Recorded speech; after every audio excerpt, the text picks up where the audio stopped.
रामराम मित्रांनो, मी अमोल कोळेकर पाटील. नागपूरची दंगल झाली, कोरटकरचा विषय झाला, राहुल सोलापूरकरचा विषय झाला, दत्ता गाडे झाला, बरेच प्रकरणं झाली. हलाल, झटका, औरंग्याची कबर, ह्या सगळ्या गोष्टी जर झाल्या असतील ना, तर या सगळ्या गोष्टी घडत असताना संतोष अण्णा देशमुख आमचे कुठे होते किंवा त्यांचा मुद्दा समाज माध्यमांवरती, मीडियावरती कुठे होता, फक्त तुम्ही मला सांगा. मग मी जे एवढं बोंबलतो आहे की या सगळ्या गोष्टीला म्हणजे आमच्या संतोष अण्णा देशमुखांची केस बाजूला करण्यासाठी या सगळ्या प्रकरणं, ही सगळी गोष्टी जाणीवपूर्वक जर समाज माध्यमांसमोर किंवा या राज्यामध्ये घडवली गेलीत का, हा देखील प्रश्न आहे ना. बघा ना तुम्ही, हलाल मटण आणि झटका मटण, जय मल्हार मटण झटका असू द्या, औरंग्याची कबर काढायची का नाही काढायची, खरं तर प्रशासन ज्यांच्या हातात आहे, पोलीस प्रशासन ज्यांच्या हातात आहे, राज्य सरकार ज्यांच्या हातात आहे, त्याच लोकांनी सांगितलं की औरंगजेबाची कबर काढली पाहिजे. अरे काढा ना. असल्या औरंग्यासारख्या हरामखोरांची ह्या राज्याला गरज नाही आहे. हे वाईट संदेश देणाऱ्या माणसाची काय गरज आहे, जो सांगतो की मी माझ्या स्वतःच्या भावाला मारून मी सत्ता काबीज केली, मी माझ्या बापाला जेलमध्ये टाकला. असल्या लोकांची कशाला तुम्हाला कबर पाहिजे? नाही, असल्या लोकांचा आदर्श कोणाला पाहिजे? कुठल्याही बापाने, आईबापाने आपल्या मुलाचं नाव औरंगजेब ठेवलं नाही. ठेवलं आहे का? आहे का कोणाचं औरंगजेब नाव? का? कारण त्याचं विचार तशा प्रकारचे होते, क्रूर होते, अत्यंत वाईट आणि घाणेरडा व्यक्ती होता तो. कचऱ्यात जन्माला आलेला, भंगार विकणारा औरंग्या, भंगारचोट. ह्या सगळ्या प्रकरणात मला एवढंच म्हणायचं आहे की जर तुम्हाला त्याची कबर काढायची तर तुमच्याकडे हातात पोलीस प्रशासन आहे, तुमच्या हातामध्ये राज्य सरकार आहे, दिल्लीत आहे, केंद्रात आहे, इथं महाराष्ट्रात आहे, सगळ्या ठिकाणी. अरे द्या एका रात्रीमध्ये काढून, जाऊ त्याच्या आईला सगळीकडे. परंतु ह्या सगळ्या गोष्टी न करता तुम्ही लोकांना उकसवलं, लोकांना तुम्ही पेटवलं, लोकांना बाहेर यावं लागलं, लोकांनी आंदोलनं केली आणि त्या आंदोलनाला रिॲक्शन म्हणून नागपूरची दंगल घडली आपल्या सगळ्यासमोर आहे. आता नागपूरची दंगल घडली, कशी घडली, प्रायोजिक होती का पूर्वनियोजित होती, काय सगळ्या गोष्टी आहेत. कारण या ठिकाणी जे घडलेल्या गोष्टी जर आपण बघितल्या तर ह्या सगळ्या पूर्वनियोजित होत्या, ह्या सगळ्या गोष्टी सिद्ध होतात. असो, ह्या सगळ्या प्रकरणामध्ये आता पोलीस काय कारवाई करतात ते त्यांची ती करतील. परंतु संतोष अण्णा देशमुखांचं प्रकरण या कुठेतरी मागं पडलं आणि जे राज्य प्रशासनाला, राज्य शासनाला असं वाटत होतं की या सगळ्या प्रकरणामधनं मीडिया कुठेतरी डायव्हर्ट व्हावा, ते जवळपास कुठेतरी यशस्वी झाल्याचं आपल्याला बघायला मिळतं. खरं तर या राज्याचे उपमुख्यमंत्री आणि माजी मुख्यमंत्री एकनाथ शिंदे साहेबांना मनापासून, हृदयापासून धन्यवाद, सॅल्यूट करावा असं वाटतं की या माणसानं जी माणुसकीची नाळ जोडलेली, माणसांसोबत जे नातं जोडलेलं आहे, हे नातं धर्मवीर दिघे साहेबांच्या त्या काळापासून जे टिकून ठेवलेलं आहे ते आजपर्यंत आहे. काल अत्यंत मनाला आनंद देणारी गोष्ट घडली. आपण ज्या संतोष अण्णांना न्याय देण्यासाठी गेल्या 3 महिन्यापासून ओरडतोय, जीवाच्या आकांताने ओरडतोय, एवढाच आपला उद्देश आहे की संतोष अण्णा देशमुखांच्या पीडित कुटुंबाला हे न्याय मिळावा, सगळे आरोपी फासावरती लटकावेत आणि अशा प्रकारच्या राज्यामध्ये कुठल्याही व्यक्तीला आपला जीव गमवावा लागू नये, एवढी साधी प्रेमळ, म्हणजे साधी आपली भूमिका आहे. आणि त्या गोष्टीसाठी आपण भांडतोय, आपण बोलतोय. हे सगळं घडत असताना संतोष अण्णा देशमुखांचं घर व्हावं, कारण त्यांचं घर नाही आहे गावामध्ये, अशी भूमिका राज्याचे उपमुख्यमंत्री आणि माजी मुख्यमंत्री एकनाथ शिंदे साहेबांची होती. त्यासाठी ते बऱ्याच दिवसापासून धनंजय देशमुखांशी संपर्क करत होते, त्यांना विनंती करत होते, कारण सगळ्यांचं असं म्हणणं होतं की आमच्या अण्णांना पहिला न्याय द्या, त्याच्यानंतर आम्हाला घर द्या. परंतु न्याय तर होईल, कारण तशा प्रकारच्या ज्या काही प्रक्रिया सुरू आहेत. खरं तर यामध्ये जे मोठे मासे आहेत हे निघून जातील गळातून, त्या जाळ्यातून, परंतु छोटे सापडतील. परंतु मोठे देखील माळे ह्या सगळ्या जाळ्यातनं निघू नयेत, यासाठी देखील राज्य शासनाने, मुख्यमंत्र्यांनी थोडी तरी जनतेची लाज ठेवून ह्या सगळ्या आरोपींना मित्रच्या नात्याच्या पुढे जाऊन, जर आरोपी असतील तर त्यांच्यावरती कारवाई करायला पाहिजे. ठीक आहे. एकनाथ शिंदे साहेबांनी त्या ठिकाणी संतोष अण्णा देशमुखांचा एक नवीन घराचा पाया बांधला. काल त्या ठिकाणी पूजा झाली आणि पूजा खूप चांगल्या मोठ्या पवित्र लोकांच्या हातातून केली आहे ना. ज्या ठिकाणी नारायणगडाचे पुजारी त्या ठिकाणी आले होते, महंत आले होते आणि त्यांनी त्या जागेची पूजा केली. त्या ठिकाणी बोर पाडण्यात आली, त्या बोरीला पाणी देखील लागलं आणि आत्ता संतोष अण्णा देशमुखांचं घर कुठेतरी त्या ठिकाणी उभं राहायला सुरुवात होणार आहे. ह्या सगळ्या प्रकरणामध्ये उदय सामंत साहेब असतील किंवा संजय शिरसाट साहेब असतील, बरेच लोक आहेत त्या ठिकाणी, विजय शिवतारे बापू असतील किंवा इतर गोष्टी. आता सगळ्यामध्ये एकनाथ शिंदे साहेबांनी पालकत्व स्वीकारलेलं आहे त्या कुटुंबाचं, आणि शरद पवारांनी त्या वैभव असेल, संतोष अण्णांचा मुलगा असेल, धनराज की काहीतरी आहे ना, धनराज देशमुख, ह्या सगळ्या लोकांचं, ह्या मुलांचं शिक्षणाची जबाबदारी स्वीकारलेल्या इतर राज्यातल्या छत्रपती संभाजी महाराज असतील, ह्यांनी देखील त्या ठिकाणची मदत करण्याचं आश्वासन दिलेलं आहे. ह्या सगळ्या गोष्टी ठीक आहेत, पण मला काय वाटतं माहिती आहे का मित्रांनो, या सगळ्या गोष्टी तर त्या परिवाराला मिळायलाच पाहिजेत, मिळतील.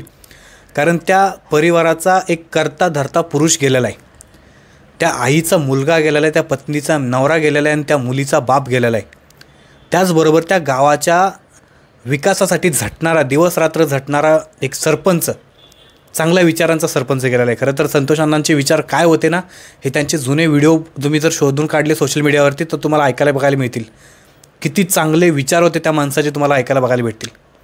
आणि इतक्या माणसाची जर अत्यंत क्रूर आणि निर्दयीपणे, निर्गुणपणे जर हत्या झाली असेल, तर आणखी एक गोष्ट तुम्हाला सांगतो, देवेंद्र फडणवीस साहेब हे फक्त राज्याचे मुख्यमंत्री नाही आहेत, तर ते भाजपचे देखील या राज्यातले सर्वोच्च नेते आहेत.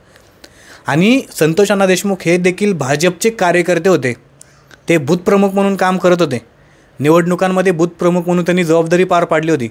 आणि जर त्या बूथप्रमुखाची इतक्या वाईटपणे, निर्दयीपणे जर हत्या होत असेल आणि त्याच्यानंतर जर चंद्रशेखर बावनकुळे बूथप्रमुखाच्या घरी न जाता, आजपर्यंत तुम्हाला सांगतो देवेंद्र फडणवीस त्यांच्या घरी गेले नाहीत, चंद्रशेखर बावनकुळे त्यांच्या घरी गेले नाहीत, रवींद्र चव्हाण जे आता कार्याध्यक्ष आहेत ते देखील त्या ठिकाणी गेले नाहीत, पंकजा मुंडे गेले नाहीत, धनंजय मुंडे गेले नाही आहेत. किती तुम्ही त्यांच्यावरच्या म्हणजे हे करणार आहात तुम्ही, म्हणजे किती एवढा तुमचा राग आणि काय नक्की, तुम्ही एवढी वाईट घटना घडल्यानंतर देखील तुम्हाला एवढं थोडंसं जरी वाटलं नाही की बाबा त्यांच्या घरी जाऊन मी त्यांच्या कुटुंबाला, त्यांच्या गावकऱ्यांना सांत्वन करील. आता तुम्ही म्हणाल की मग संतोष अण्णा देशमुखांच्या परिवाराला ते मंत्रालयात भेटले होते. मित्रांनो कसं आहे माहिती आहे का, एखाद्याच्या घरी असं काही वाईट घटना घडली तर त्या ठिकाणी जाऊन त्या ठिकाणी सांत्वन करणं आपलं कर्तव्य असतं. आणि राज्याचे प्रमुख म्हणून देवेंद्र फडणवीसांचं तर 100% ते कर्तव्य आहे. त्या ठिकाणी जाऊन परिवाराची समजूत काढणं, सांत्वन करणं, त्यांना धीर देणं, आधार देणं. आणि आरोपी कोण असेल, तुम्ही फक्त विचार करा की या ठिकाणी जर उत्तर प्रदेशचे मुख्यमंत्री योगी आदित्यनाथ ते महाराष्ट्राचे मुख्यमंत्री असते तर आजपर्यंत त्या आरोपींना ठोकलं असतं, ह्यांना कधीच ठोकलं असतं. कारण त्यांनाही माहिती आहे की ना फाशी तर होणं शक्यच आहे. कारण आता तुम्हाला माहिती आहे की कायद्यामध्ये बदल झालेले आहेत की फासावरती लटकवलं जात नाही मोस्टली कोणाला. ह्यांना काय होणार, जेलमध्ये टाकणार, भाकऱ्या जेलच्या देणार खायला, मस्त पैलवान बनवणार आणि नंतर 8-10 वर्ष झाली का देणार सोडून. 8-10 वर्ष पण काही लोक राहणार नाहीत. ज्याच्याकडे पैसा आहे तो जामिनावरती पटकन बाहेर येऊन मस्त रोजपैकी संतोष अण्णा देशमुखांसारख्या कोणाची हत्या करू शकतो. ह्या सगळ्या गोष्टीमध्ये मला हे सांगायचं आहे की जे भाजपचे वरिष्ठ नेते आहेत, चंद्रशेखर बावनकुळेसारखे माणसं बूथप्रमुखाची हत्या झाल्यानंतर त्याच्या कुटुंबाच्या घरी भेट देण्यासाठी जाण्याच्या ऐवजी हे सगळं प्रकरण जे माणूस उचलून धरतो आहे ते सुरेश धस ह्यांची आणि धनंजय मुंडेंची मिटिंग करतायत. अरे असली कसली मिटिंग करताय तुम्ही, तुमच्या पक्षाचा बूथप्रमुख आहे त्याची हत्या झाली आहे आणि तुम्ही त्या हत्या झाल्या असल्यानंतर हे सगळं प्रकरण उचलून धरणाऱ्या त्या माणसाची आणि तुम्ही ज्यांच्यावरती आरोप झाले त्या माणसांची मिटिंग करता, त्यांची मांडवली करता. म्हणजे तुम्ही काय एजंट, तुम्ही काय एजंटला काय बोलतात मराठीमध्ये, त्याचा तो धंदा चालू केला का तुम्ही. एक वाईट शब्द देखील त्या ठिकाणी येतो परंतु मी तो वापरणार नाही. तसला धंदा जर चालू केला असेल तर तुम्ही राज्यामध्ये बरेच प्रॉब्लेम आहेत. तसली धंदी करा, जाम पैसा भेटेल त्याच्यामध्ये. एवढी स्वतः लाज सोडली आपण माणसाने. ह्या सगळ्या प्रकरणामध्ये एकनाथ शिंदे साहेबांनी जे संतोष अण्णांच्या कुटुंबाला मदत करायचं ठरवलं आहे, घर बांधायचं ठरवलं आहे.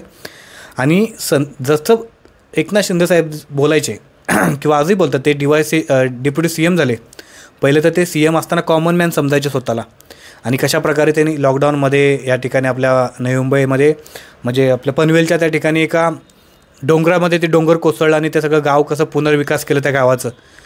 आपण बघितलं की एकनाथ शिंदे साहेब पावसामध्ये त्या गावाला भेट द्यायला गेले. अनेक तुम्हाला त्यांचे कामाचे अनुभव आले असतील. कॉमन मॅन म्हणून ते स्वतःला समजायचे. ज्यावेळेला ते डेप्युटी चीफ मिनिस्टर झाले त्यावेळेला त्यांनी समजलं की dedicated common man, deputy CM म्हणजे डेडिकेटेड कॉमन मॅन. आणि तीच नाळ त्यांनी आतापर्यंत जोडून धरले. संतोष अण्णा देशमुखांना न्याय मिळेल, प्रकरण आहे कोर्टामध्ये, कोर्टाकडून अपेक्षा आहे, राज्याकडनं देखील अपेक्षा आहे. परंतु देवेंद्र फडणवीसांना एवढी विनंती आहे की तुमच्या मित्राला वाचवण्यामध्ये तुम्ही व्यस्त राहू नका. मित्राच्या पलीकडे जाऊन या राज्याचा मान ठेवा, लाज राखा या राज्याची. आणि ह्या सगळ्या प्रकरणामध्ये या सगळ्या आरोपींना फासावरती लटकावा. कारण ही माणूस नाही आहेत, ही विकृती आहे.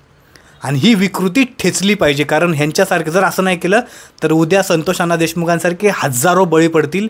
कारण हा कॉन्फिडन्स ह्यांच्यामध्ये आला असेल. हा कॉन्फिडन्स तोडायचा खूप इम्पॉर्टंट आहे. हे तुमच्या हातामध्ये आणि तुम्ही हे गोष्टी कराल असं तुमच्याकडनं देखील आम्ही आशा ठेवतो.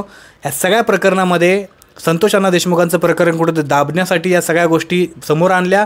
झटका, हलाल, औरंग्याची कबर, या सगळ्या गोष्टी, नागपूरची दंगल, त्या प्रशांत कोरटकरला फोन करून बोलायला लावणं, ह्या सगळ्या गोष्टी, हे सगळं प्रकरण दाबण्यासाठी केलं की आणखी काय याच्यामध्ये रोल आहे. आणि त्याच्यामध्ये एकनाथ शिंदे साहेबांनी जे संतोष अण्णा देशमुखांचं 2 मजली घर बनवण्यासाठी जो काही प्रयत्न केला, ह्या सगळ्या गोष्टीबद्दल तुमचं काय मत आहे, तुम्हाला काय वाटतं, कमेंट करून तुम्ही नक्की सांगा.